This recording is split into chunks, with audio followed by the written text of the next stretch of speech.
తెలుగు చిత్రసీమ పరిశ్రమలో మాటల మాంత్రికుడు త్రివిక్రమ్ ఇప్పటికే ఎన్నో బ్లాక్ బస్టర్ సినిమాలను తెరకెక్కించారు. ఆయన దర్శకత్వంలో ఏదైనా సినిమా వస్తుంది అంటే మినిమం ఆ సినిమా బ్లాక్ బస్టర్ అనే టాక్ ఇండస్ట్రీలో ఉంది. అయితే అలాంటి త్రివిక్రమ్ పై ఓ రూమర్ కూడా ఉంది. ఇప్పటి వరకు ఎంతో మంది హీరోయిన్లతో త్రివిక్రమ్ కి అఫైర్ వార్తలు వినిపించాయి.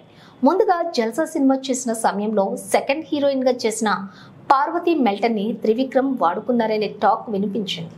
అంతకుముందే పూనం కౌర్ ఈ సినిమాలో సెకండ్ హీరోయిన్ గా ఫిక్స్ అయినప్పటికీ పార్వతి మెల్టన్ తో ఉన్న రిలేషన్ కారణంగానే పూనం కౌర్ ని తప్పించి పార్వతి మెల్టన్ ఈ మూవీలో తీసుకున్నట్లుగా తెలుస్తోంది.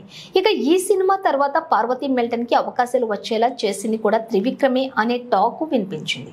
ఇక పార్వతి మెల్టన్ సైడ్ అయ్యాక సమంత పేరు త్రివిక్రమ్ తో వినిపించింది. నితిన్ హీరోగా చేసిన ఆ మూవీలో సమంత హీరోయిన్ గా చేసింది. ఈ సినిమాకి దర్శకుడు అయిన త్రివిక్రమ్ సమంతతో డేటింగ్ చేస్తున్నాడు అనే టాక్ ఇండస్ట్రీలో గుప్పుమంది. ఇక ఆ తర్వాత కొద్ది రోజులకే నాగ చైతన్యతో సమంత ఎంగేజ్మెంట్ చేసుకోవడంతో ఈ వార్తలు ఆగిపోయాయి. ఇక సమంత తర్వాత నెక్స్ట్ ప్రణీత సుభాష్ పేరు కూడా ఇండస్ట్రీలో వినిపించింది.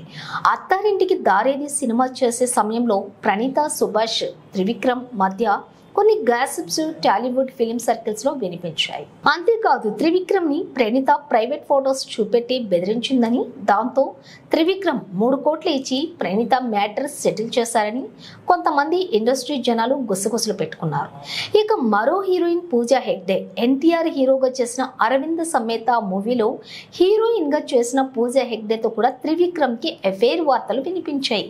ఇక అనూహ్యంగా పూజా హెగ్డే పేరు పక్కన పెట్టి సడన్ గా మలయాళ బ్యూటీ సంయుక్త మీనన్ పేరు తెరపైన వినిపించింది.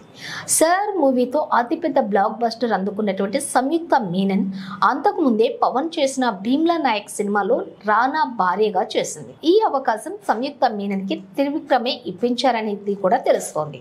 అలా సంయుక్త మీనన్ తో త్రివిక్రమ్ క్లోజ్ గా ఉన్న కొన్ని ఫోటోలు కూడా మీడియాలో చక్కర్లు కొట్టాయి.